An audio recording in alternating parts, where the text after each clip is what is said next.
Welcome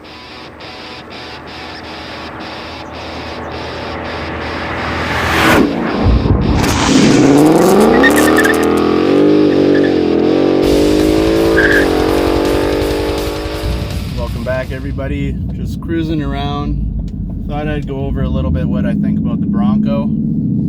Or it's not really what I think. I like it. Would I get one? Yes, I'd get the 4-door with the silver. From what I've seen so far, I'm sure we haven't seen all the colors, but out of the Ford's little press video they released yesterday, that's what I would go for. So what I wanted to go over more is I've seen a lot of comments, like everybody loves the thing. Don't get me wrong, it's a really nice car, but a lot of the comments now are saying, is it actually like the Jeep Wrangler killer or something to knock it off its pedestal, right? And from what I see, first off, no, right off the bat. The thing is, the Wrangler has been around for so long and it has so many followers and like diehard fans that it ain't going anywhere anytime soon. This is just another option, I guess. Like, for the people that are going hardcore off-road, I'm gonna say they're still gonna go with the Jeep. It's been around forever, it's proven. There's millions of friggin' mods you can get for the thing, where that's kind of what's gonna hurt the Bronco, I think, at first. Because, don't get me wrong, like, you can get 35s on this thing right off the factory. Like, that's pretty awesome from Ford's side.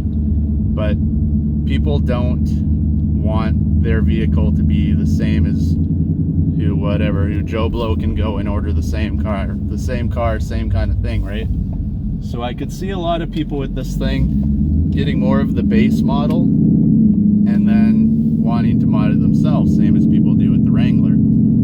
So having said that, because it's a brand new vehicle, there's not going to be much. Yeah, the big companies, the aftermarket companies, I'm sure they will have no problem pumping stuff out pretty fast for this thing. I think they usually get it a little bit ahead of time too. Maybe, you know, dimensions and sizing and stuff and what works and what doesn't, so they can kind of get a jump start on it, but it's not going to drop and you're not going to have the selection that you have with the Jeep. But in my opinion, I would probably go the Bronco way still, just because the Jeep, especially the soft top, has a lot of leaking issues.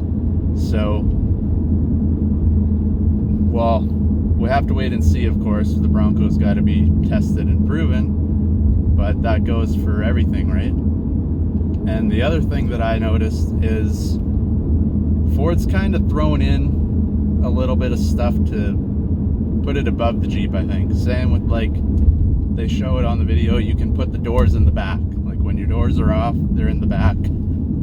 If you're going somewhere, like, I have a friend that has a Jeep, and he is one of those guys that uses it like a Jeep. He takes all the stuff off, he's got his roof off, he's got his doors off, and he's just driving a frame around, basically. But it's cool to be able to do that, but then there's been a few times where he's gone out and maybe, you know, drinking. You don't want to drink and drive or do any of that, so he's left his vehicle, and basically you got to leave your car out there, no doors, no roof, and just hope that nobody messes with your stuff. Whereas this thing, you can at least throw the doors in the back, and that's, like, I know people say, well, you can just jump in the roof, which 100% that's true, but if you see somebody, you know, doors off, just come and sit in your Jeep or sit in your Bronco, you wouldn't really think anything of it. Maybe he owns the thing, maybe he doesn't. But if you see somebody, you know, climbing over the roof trying to get in your car, that's a little more of a heads up, like, hey, maybe something fishy's going on. This guy doesn't own this car. Why is he climbing through the roof? Maybe he owns it still, but at least it'll raise some eyebrows, get some questions, maybe get somebody there to stop somebody from messing with your car, right? And the other thing, family-wise anyway, one thing that I noticed is I like the little tailgate table, or whatever you want to call it, that comes out. Because having kids, if you're out and about and you have maybe a small kid, not potty trained, accidents happen, whatever, or even if you're just out at the beach, kids are wet, need to change them, you got like a little, your own little change table. I know it's not what Ford calls it, But if you're gonna have, if you got kids, you have your own little change table and you're good to go. Especially nowadays, you got all this corona stuff going around. You don't really want your little baby, you know, laying on some dirty surface. And if you're using the vehicle like it's supposed to be and you're up in the bush somewhere, then you're not going to be able to pull over into, you know, McDonald's or Walmart and grab a change table real quick to change your kid.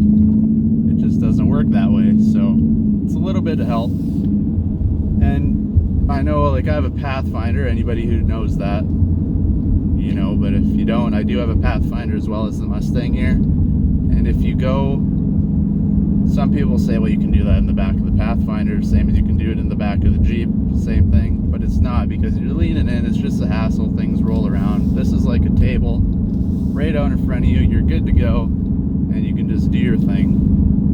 So, like I said, the Bronco's got a couple of things that maybe eventually will be something that Jeep will have to look into to kind of not keep up, because it's not having any troubles, but just something they'll look into adding to kind of stay up to date with what the Ford's going to be offering, right? And the other thing is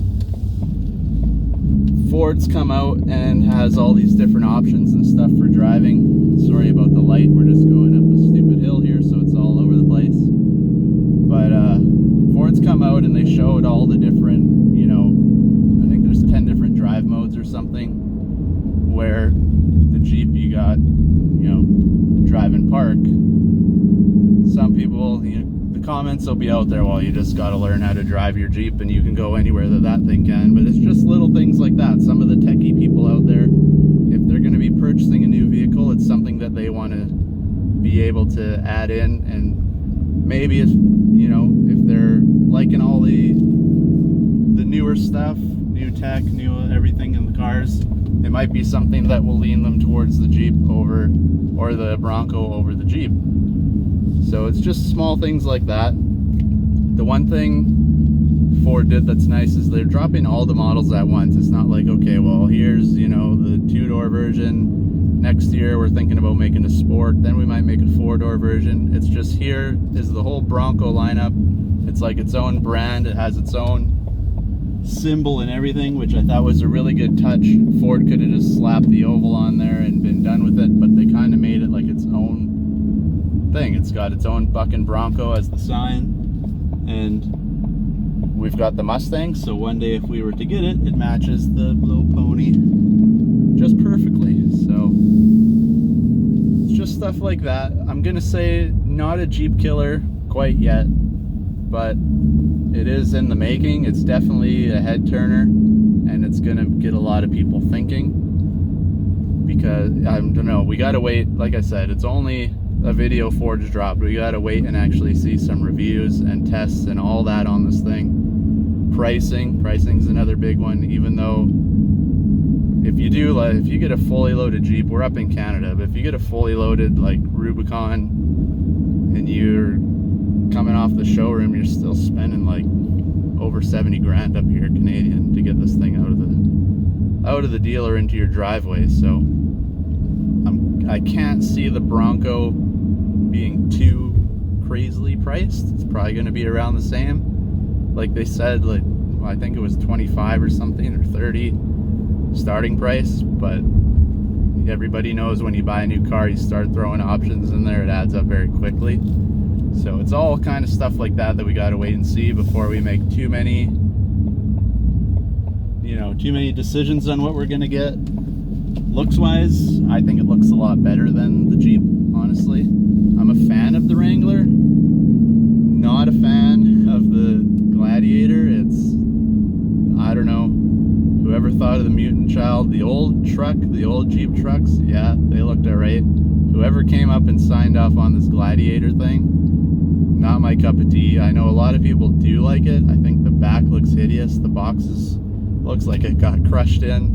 Tail lights look like they were an afterthought and just kind of squished in with Play-Doh or something at the end and the little clay model before they made the actual body panels. Not a fan at all.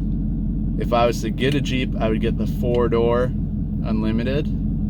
That's the 4-door Wrangler. Same as in the Bronco. The 2-door looks good, but for me, I think the 4-door is just a little bit nicer. It's a little longer. Obviously, you know, same idea. You got kids, easier to get them in and out. You want friends or whatever to come with you, way easier to get in and out. You're not folding seats to try to squish them in the back or nothing. Go. Stupid drivers around here. If I had my Bronco or anything, I could just run over their car and keep going, but Mustang's too low, so we gotta be nice. But yeah, hopefully I didn't bore you too much. I just seen a lot of comments, like I said, saying Jeep killer, Jeep killer. I think it's definitely a Jeep competition, but it's not a Jeep killer because there's just too many. Ford's got a big following as well, but I don't think the Bronco will ever get to the level of the Jeep. They do both have automatic and manual versions now, so that will be a big thing as well. Everybody likes the manual, and Ford's given them that in the new Bronco. So that's something to look forward to if you got something. Or, you know, maybe you had a Jeep for a long time and you just want to try something else. Then you have options out there. Before, if you wanted to go any sort of, you know, let's say beginner off-roading, the Wrangler is kind of your only choice, really. They do have the Cherokee and all that, the Grand Cherokee, but at the end of the day, those are more like family SUVs now. Yeah, they got 4-wheel drive and all the off-road capabilities, but you don't go, you know, out in the bush and see a bunch of Grand Cherokees, you know, 2019, 2020 Grand Cherokees climbing up the hill. You don't see that, but the Jeeps, you see it everywhere. They're lifted, they look awesome. You got the big grills on, or big bumpers on there. You got all your lights and everything. They look sweet.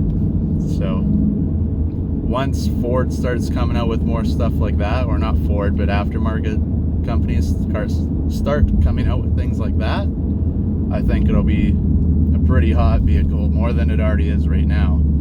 So, like I said, hopefully I didn't bore you guys too much. It's just my little opinion on if it's a Jeep killer or not. And maybe if we're lucky enough, one day I'll be able to get my hands on one and we'll do a whole test review, test drive, and we'll go from there. So now that we're back in the sun, thanks for watching. Thumbs up and subscribe. Make sure you don't miss the next videos. We got quite a bit coming with the Mustang here. Just waiting for the mailman to finally show up, and then we'll carry on with this car. But for now, thanks for watching, and we'll catch you in the next one, guys.